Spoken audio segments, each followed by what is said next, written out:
Hola a todos y bienvenidos al canal de Tecnología de Granos. En el video de hoy lo que vamos a ver es la continuación de la clase de transporte de granos. En esta parte vamos a desarrollar el tema del transporte fluvial y marítimo. Para empezar, en la clase van a encontrar una descripción de los principales buques cargueros de granos que se utilizan en el comercio internacional. Esto es para que se vayan acostumbrando a escuchar algunos de estos nombres que son utilizados para la descripción de estos tipos de buques. Para empezar están los buques de tipo handy, que hay distintas medidas y que son muy utilizados en el transporte de granos y van desde las 20.000 a las 55.000 toneladas, como pueden ver ahí. Y también eso implica cuál es el calado necesario de los ríos o de los puertos para permitir una correcta maniobrabilidad de estos buques.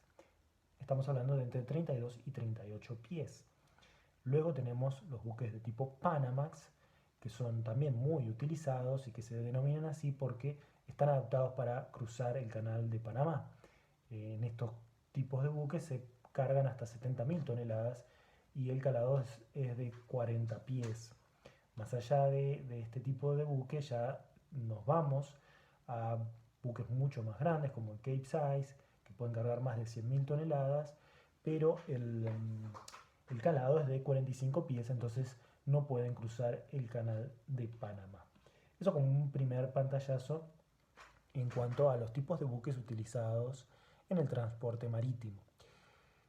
En cuanto a nuestro país, todo lo que tiene que ver con el transporte a través de buques o de barcazas, lo vamos a desarrollar en dos grandes partes. Primero vamos a hablar del transporte fluvial y para eso vamos a explicar un poco en qué consiste la principal vía de transporte fluvial de nuestro país, que es la hidrovía del río Paraná-Paraguay.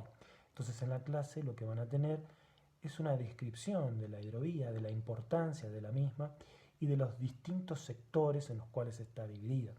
Y después, cuando veamos la parte de transporte marítimo, vamos a hacer una descripción de los principales puertos de la República Argentina, los de río y los de mar, los puertos oceánicos.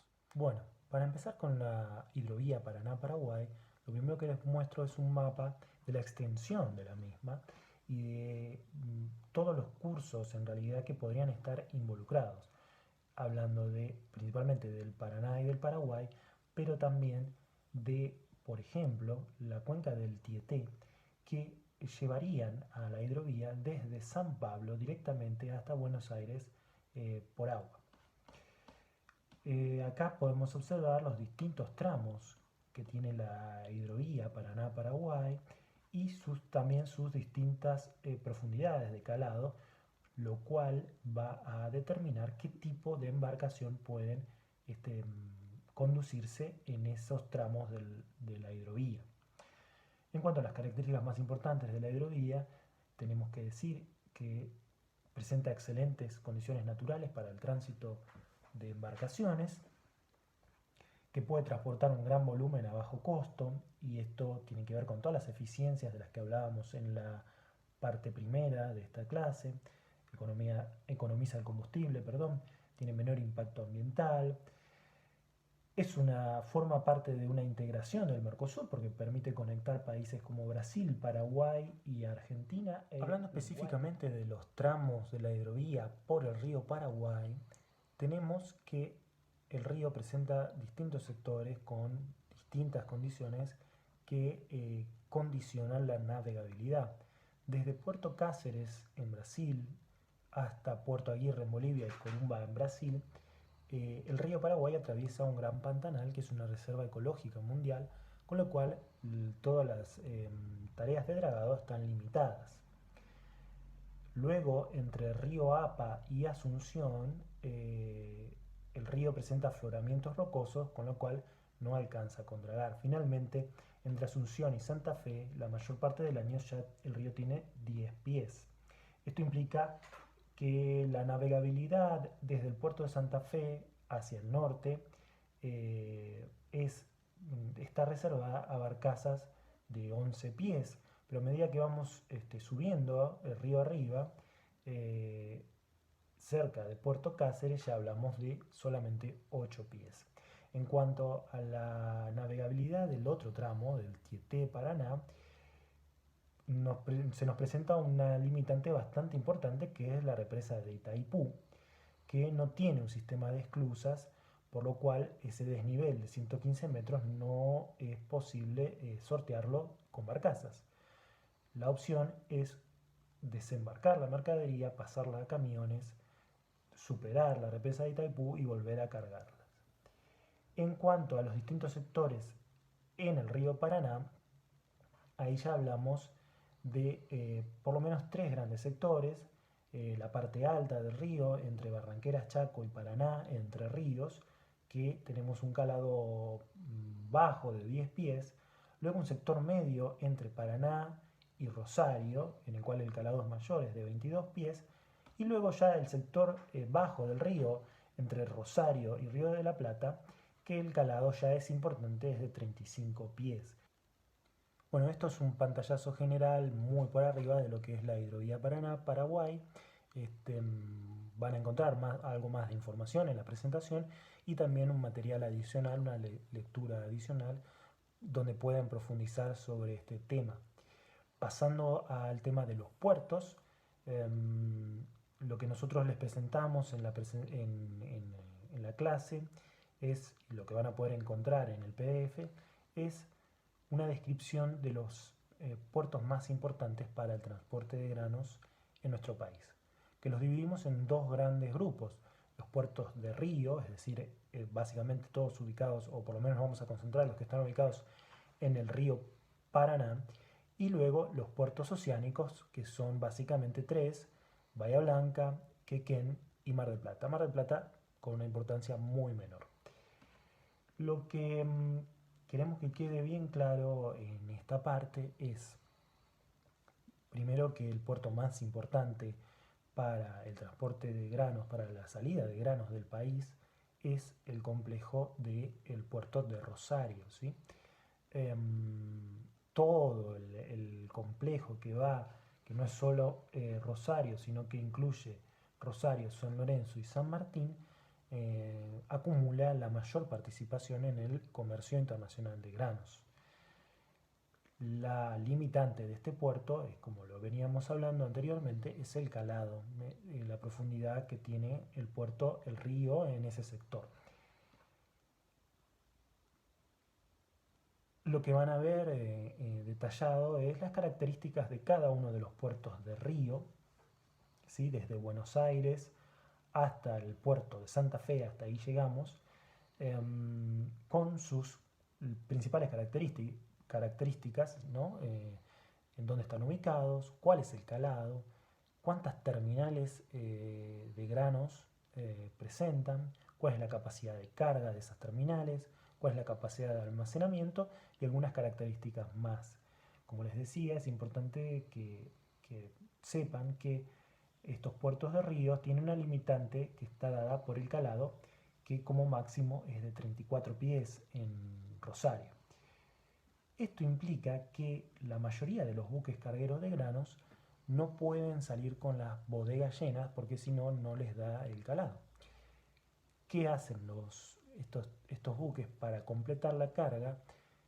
Salen con las bodegas a medio llenar y van hacia los puertos oceánicos, que son importantes entonces para completar las bodegas de los barcos.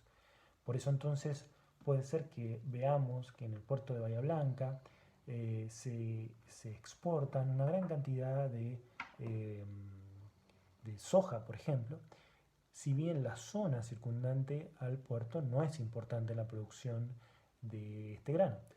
Lo que sucede es que justamente lo que está saliendo del puerto de Bahía Blanca es la terminación de estos buques que vienen a medio cargar desde los puertos de río. Entonces también van a tener una descripción de los 3 puertos oceánicos: Mar del Plata, como les digo, con una importancia muy menor, el puerto de Quequén, Necochea, y el puerto de Bahía Blanca, que es muy importante desde el punto de vista regional, por ser el puerto que está ubicado en nuestra ciudad, por supuesto. La diferencia, además, entre los puertos oceánicos, entre Quequén y Bahía Blanca, los dos tienen una profundidad aceptable, bastante profundo. El de Bahía Blanca es un poco más profundo, por eso se dice muchas veces que es el único puerto de aguas profundas del país. Sin embargo, el de Quequén está bastante cerca en cuanto a profundidad.